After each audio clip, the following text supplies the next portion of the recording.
하나님을 향한 아름다운 고백. 오늘은 시편 89편 네 번째 되는 시간 37절까지 영원하신 하나님의 약속이 되겠습니다. 시편 89편은 첫 번째 시간에는 하나님의 인자와 성실에 대해서 찬양을 하고, 그 다음에 우주 만물의 주존자이신 하나님의 영광을 나타내면서 그 창조자이신 하나님의 은총을 입은 자의 복, 그리고 다윗을 향하신 하나님의 언약과 약속에 대해서 얘기했습니다. 오늘 이 시간에는 다윗의 후손들의 타락에 대해서 얘기하면서, 그럼에도 불구하고 다윗에게 주신 약속의 영원성을 보장하는 부분, 그 부분이 바로 37절까지의 내용이 되겠습니다. 오늘 시편 89편 네 번째 되는 시간, 영원하신 하나님의 약속 시작하시겠습니다.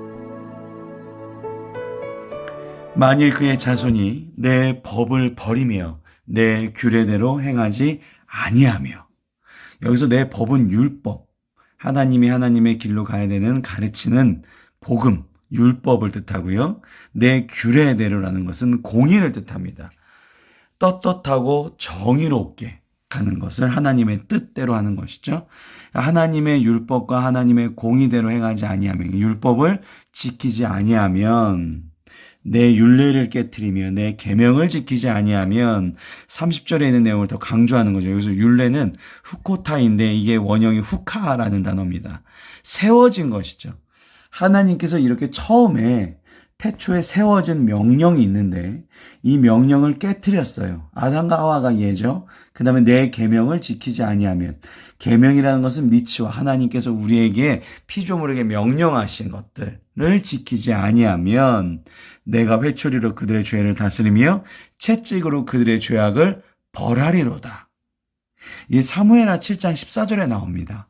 이 사무엘하 7장 14절에 나왔던 대표적인 사람의 샘플이 바로 사울이었죠.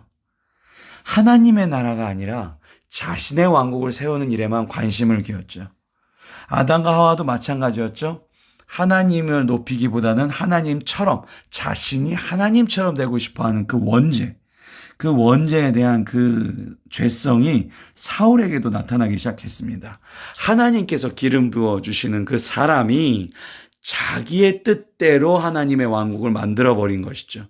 그래서 막 하나님의 제사장들도 막 죽여버리고, 그죠? 이런 일들을 계속적으로 진행을 했다는 것이죠. 그게 바로 사울입니다. 그 다음에 이어진 사람이 다윗이죠. 그래서 사울과 다윗을 비교하는 이유는, 사울은 물론 하나님의 기름 부음을 받았지만 결국 자기 뜻대로 자신의 왕국을 세웠고, 다윗은 물론 다윗도 죄를 저지르긴 했지만 하나님의 나라를 우선시했죠. 하나님의 성전, 하나님의 나라, 그것에 초점을 맞춘 게 다윗의 이 역사였습니다.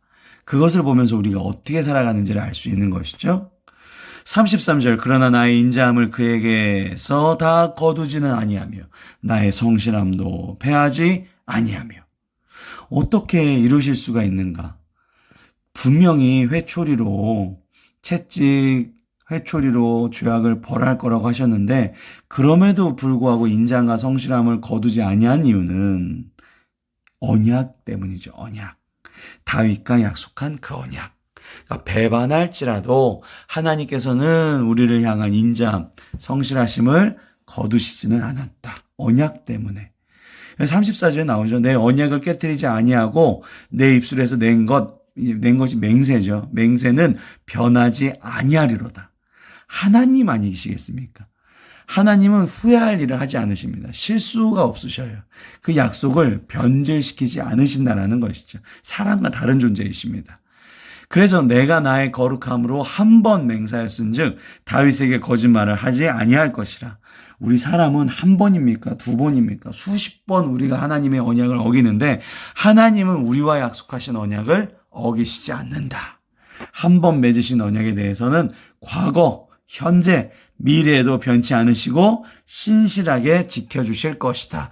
이게 우리가 하나님의 의로우심과 성실하심에 의지하면서 하나님께 부탁할 수밖에 없는 이유예요. 언약에.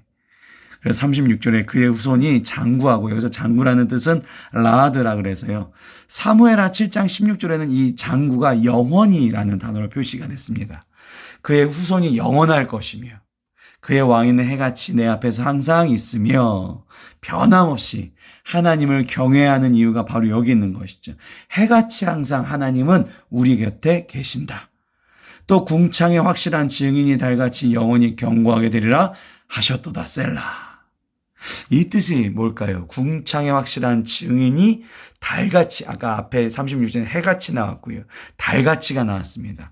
항상 우리와 같이 있는 거예요. 저 하늘 높이에서. 영원히 경고하리라. 결국 다윗의 후손, 다윗의 언약 가운데에서 오신 예수 그리스도에 의해서 이 약속들이 다 성취될 것이다 라고, 영원히 경고하게 될 것이다 라고 예언을 하고 있는 부분으로 37절을 마치게 됩니다.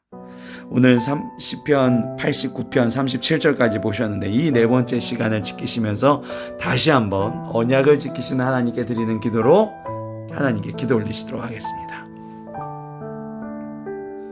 전능하신 하나님 아버지, 주님께서는 저를 택하여 주시고 그 위대하심으로 저를 보호하여 주시고 언약을 지켜주시니 감사드립니다. 부족한 저를 사용하여 주시니 또 사랑하여 주시니 감사가 넘칩니다.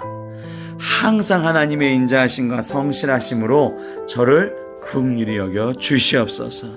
언약을 완성케 하기 위하여 성령님 저를 인도하여 주시옵고 충만케 하여 주시옵소서. 저는 주님께 의지합니다. 성령님 오셔서 모든 것을 주님의 뜻에 맡기오며 공의롭게 저를 이끌어 주시옵소서. 은혜가 풍성하신 주 예수 그리스도의 이름으로 기도하옵나이다. 아멘.